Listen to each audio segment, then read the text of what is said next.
What I'm trying to say is, you want to get off opiates? The solution is neurogenesis. That could come in the form of Ibogaine, that could come in the form of anything else. That neurogenesis will make your brain plastic and allow you to change your brain and change the way you function.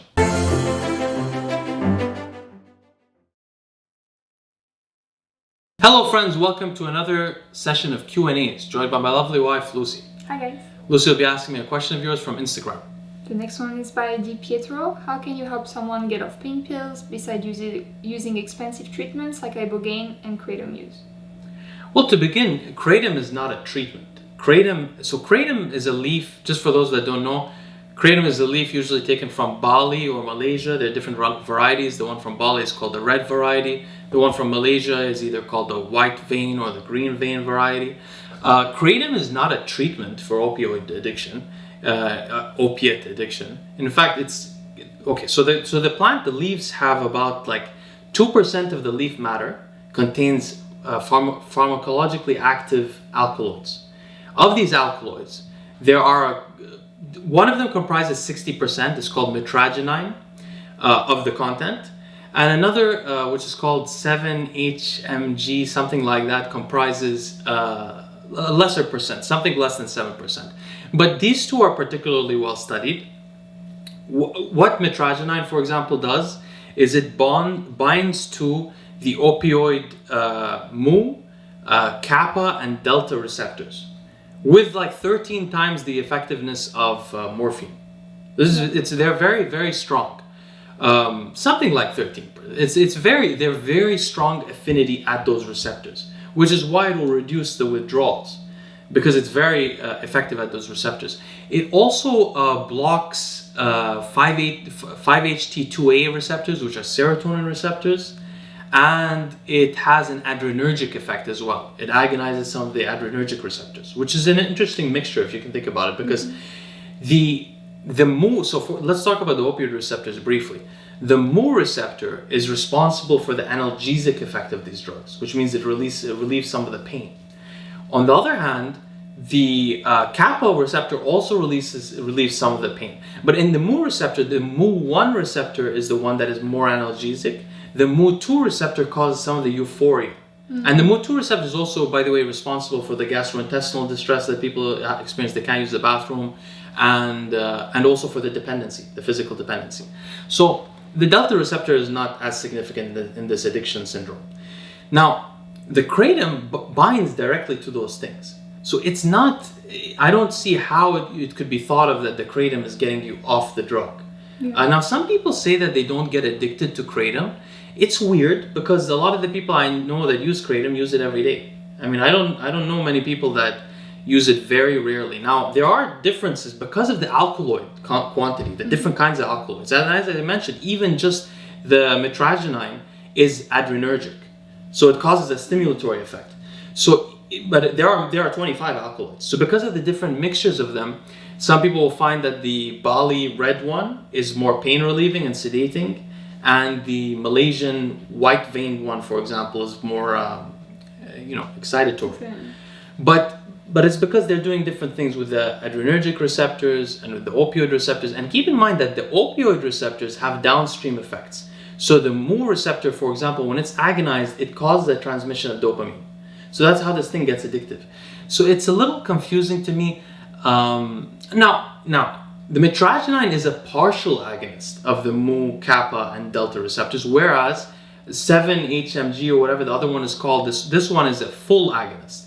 But still, I don't see how it could be thought that this drug is getting you off it, because it's still agonizing the receptors. You're just replacing one drug for something that does almost the exact same thing, if you are already addicted to it. If you're not addicted to it, it may be less likely to make you addicted, because maybe it agonizes the mu2 receptor less than, for example, morphine or heroin would. Maybe, I don't know. I mean, I can see why someone takes it before a workout, for example, because it relieves some pain, and some of them have this adrenergic response, so it's like taking caffeine or taking Anadrol or something else that has a sympathetic nervous tone response. But by the way, very bad idea. Never block your pain before you go to a workout, or you're going to end up long-term with a joint replacement, because there's a reason you feel pain. You're not supposed to be doing what you're doing. And even if the pain is in the muscle, you're probably developing scar tissue and tearing the muscle a little bit. So you never want to do that. I speak from experience. I didn't take painkillers for the gym, but I didn't even need the painkillers. I still, slightly tore my muscles and stuff like that, or got scar tissue. So don't do that, please. A lot of people say, it's a great pre-workout. That is crazy. That is crazy. Mm-hmm. You should learn something from the people that took Nubain and went to work out. Look how many of them have, replaced their joints, or do all kinds of things. They have so much damage in their body. They all do, because if you can't feel pain, you can't hear your body talking back to you. Yeah. Anyway, that's about kratom, right? Now let's talk about the other thing you mentioned, which is, before I talk about Ibogaine, there's something that a lot of people use, which is Suboxone. So Suboxone is a combination of Subutex and naloxone. Subutex is an antagonist of the delta and kappa opioid receptors, but it partially agonizes the mu receptor, which is the most important receptor. So what it does to people, they often give people this when they're going off opiates. The Subutex will block two of the main opioid receptors, and then it will partially agonize the most important one to you. But if you increase the dose, it doesn't agonize it more. So there's like a threshold. So it's very hard to get addicted to it or abuse it. Now, some people take Subutex, but then other people will take Subutex and combine it with the naloxone, and there's this one brand called Suboxone. Mm-hmm. And naloxone is an antagonist of the mu receptor, the kappa, and the delta. It's antagonist of all of them. So when it's antagonist, means it goes on the receptor and blocks it, so the receptor can't be activated by anything else. So this combination is often used to get people off opiates. They give them a little bit of Suboxone, and then they decrease it. Actually, they give them a lot in the beginning, then they decrease it every day. And if they don't decrease it, the person becomes dependent on that too, which is shocking. But they decrease it every day, and they get to a point where they get off it completely. Now, a final thing I want to mention briefly is what the drug is itself. So we're talking about opiate drugs. What do opiate drugs do? They mainly, as I mentioned before, they bind to the mu receptors, the kappa and the delta receptors. The mu being the most important, the kappa being a little bit less important. Now, just so you guys know, morphine itself, the classical drug from the hospital, does not cross the blood-brain barrier easily at all. So heroin crosses far better than morphine. And what happens with heroin, because it has acetyl groups that allow it to be more lipophilic, which means it's more likely to stick on fat and be able to get through the blood-brain barrier. So it gets in the brain and then converts to morphine in the brain. So heroin is a way to bypass the blood-brain barrier for morphine. And heroin gets in the brain easier than almost all the other, than codeine, than morphine, than anything else you can think about, really.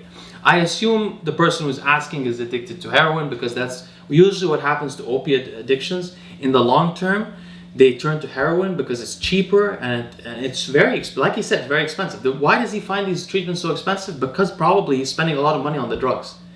And I'll tell you why. So, first of all, kratom, I don't know if it's not a way to get off drugs. This is absurd, really. Anyone who tells you that probably uses kratom every day, and they just use it as a replacement because they're not as likely maybe to abuse it because of the complicated effects it has on different neurotransmitters, because it's a really complicated substance. Now, let me tell you about Ibogaine. It's called Ibogaine, but really when we're talking about it, we're not talking about Ibogaine. Ibogaine is one of the molecules in the Iboga plant. There's at least 10 molecules that are very interesting, 10 alkaloids that are very interesting.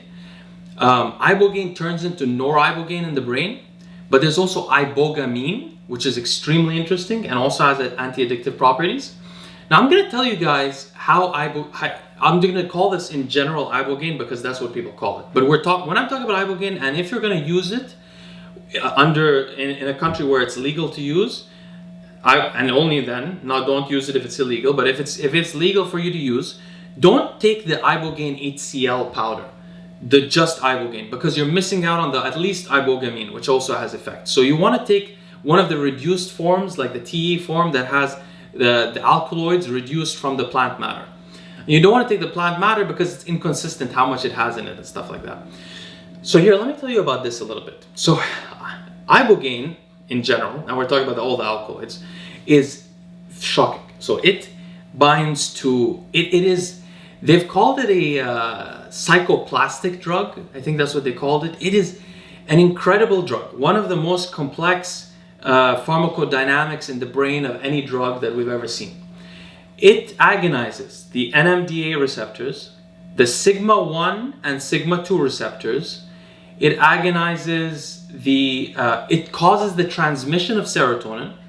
It agonizes the serotonin transporter, which means the transporter that gets serotonin out of the synaptic cleft, which is what the SSRI agonizes also. So it works like an SSRI.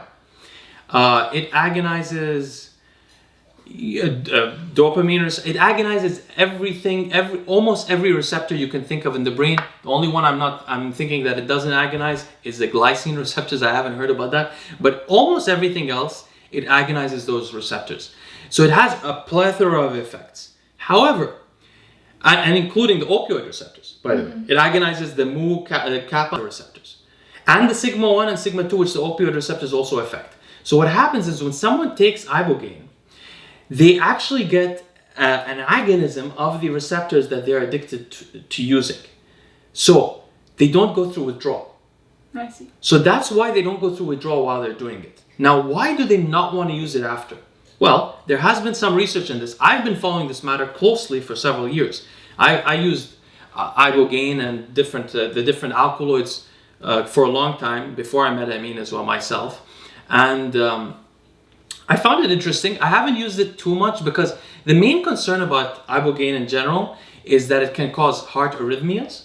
Now, I actually have a normal QT interval, and so does Lucie, and I don't have any of the polymorphisms that are relevant to having arrhythmias. However, if you don't know yours, you may not know from your family, and you should get that tested. There's only a few SNPs that we know of that affect arrhythmias, and there's one SNP that can pretty much accurately judge your QT interval, whether you have a long one or a short one.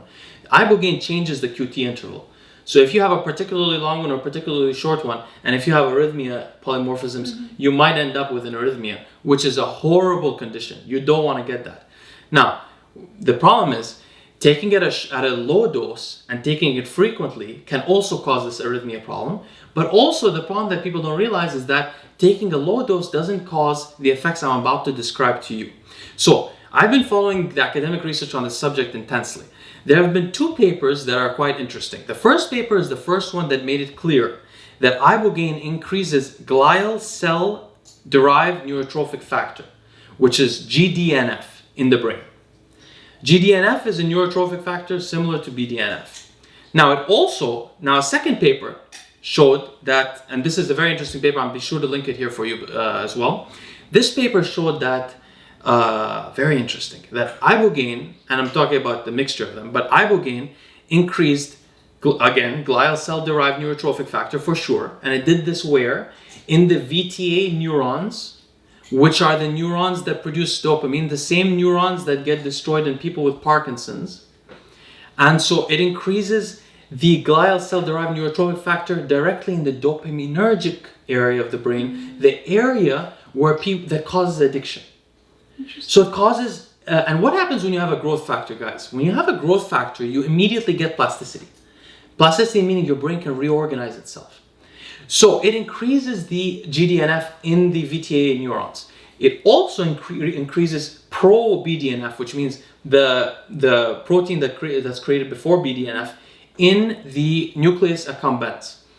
So, but it's pretty interesting because BDNF in the nucleus accumbens is linked to addictive behavior, but pro-BDNF has the opposite effect. So it causes an anti-addictive effect in the nucleus accumbens. And it also increases nerve growth factor. So at least 3 growth factors we're sure it increases. How is it thought to increase these growth factors? Through the serotonergic transmission and the inhibition of the serotonin transporter SERT. So this is very interesting. So basically it has, first of all, it agonizes so many receptors at once. So it's very difficult to go through withdrawal, especially the opioid receptors and the sigma receptors. Second of all, it has a strong effect on serotonin transmission and the SERT transporter, which removes serotonin from the brain. What this causes is, and by the way, the study shows that this effect is long lasting. So, and the interesting thing is, this effect does not happen at a low dose. This is why people have been taking these very high doses. Because a lot of people will say, they go and do a, what did they used to call it? A washout dose, or what did they call it? Dose. What? Flush. Flush. I don't know, something, but it's a flush, yeah, something like that. They take a big dose, and then a few weeks later, they take what they call booster doses. Do you know what the science of this behind it is? This. At a high enough dose in rodents, at a low dose, these growth factors did not come out as much. But a high enough dose caused the growth factors to come out and stay there for a while after. And they stay and they slowly decrease, which is why then they take the booster doses to increase the growth factors. Now, as you'll know from my other videos, the main reason we think that SSRIs work to improve depressive symptoms is actually not through the serotonin, but through the consequence of the serotonin, which is the growth factors in the brain. So this thing is causing an antidepressant effect, and it's also, I'll explain to you how I think it's happening. So basically, this is what I think. When you're taking an opiate long term, you're taking something that is causing some serotonergic transmission as well. So you're causing your brain to become particularly plastic. Remember, as we're children, when we're children, our brains are very plastic. That's why when you're a child, you don't get stuck on things. You can move, you can change your brain, you get depressed from something, a couple of years later, you get over it. As you get older, your brain gets less and less plastic. Now, when you take an opiate or a drug, you make your brain plastic. Not only that, but you affect dopamine. Because you affect dopamine, you become addicted. But you're not just becoming addicted through the dopamine, your brain is very plastic. So it's getting more and more remodeled around your behavior. So you get very stuck on this behavior that you're doing. Then what happens if you quit cold turkey? You quit the opiates, but now your brain is very unplastic because the serotonergic transmission is diminished. All your receptors are downregulated and you don't have that effect. Now, I didn't mention that opiates affect serotonin, but there's certainly a cascade that goes down that affects serotonin in some way. It may not be major, but in some way. So when you quit the drug, your brain is now rigid, stuck as it was when you were using the drug. And now all the receptors are downregulated, including dopamine, and so you feel there's no hope in life, you're depressed. And in the case of opiate addiction, you also feel physical pain. And in the case of opiate withdrawal, they also get the flu. Depends how long you've been using the opiate. If you've been using it a couple of years, I've known one guy who's 60 years old, he's been using opiates 20 years. He had bone pain inside his bones for a year. But he went through it. This is the thing about opiate addiction that not many people talk about. You can't die from the withdrawal. It's very, very rare to die. It's just you get the flu and then you feel in pain all the time and mentally you're depressed because all the receptors downregulated and your brain is not plastic. Your brain is not able to reorganize. You're stuck the way you were thinking. So you're in a mental prison and you feel like crap. Now, it's not like the benzo withdrawal or the alcohol withdrawal where you might die and you shake for months and all this kind of stuff, which is, really painful. And they also get the same brain effects, but it's a crappy situation. So what Ibogaine does for these people is it stops them from going through with the withdrawal, and then it really increases the plasticity and keeps it increased for a while after. As long as they don't go back to the drug, they stay in that path that they were going. And they have particularly the pro-BDNF in the nucleus accumbens doing the opposite of what BDNF does, doing a specifically anti-addictive effect. So they have three growth factors and the pro-BDNF doing this interesting thing. So Ibogaine is very powerful. Now, how could you do this without Ibogaine? You could do this by increasing your serotonin and inhibiting the reuptake of SERT, just like you could with that. How do you do that? With an SSRI or with any of the other things that promote neurogenesis. And an SSRI can be quite powerful at doing this at high doses.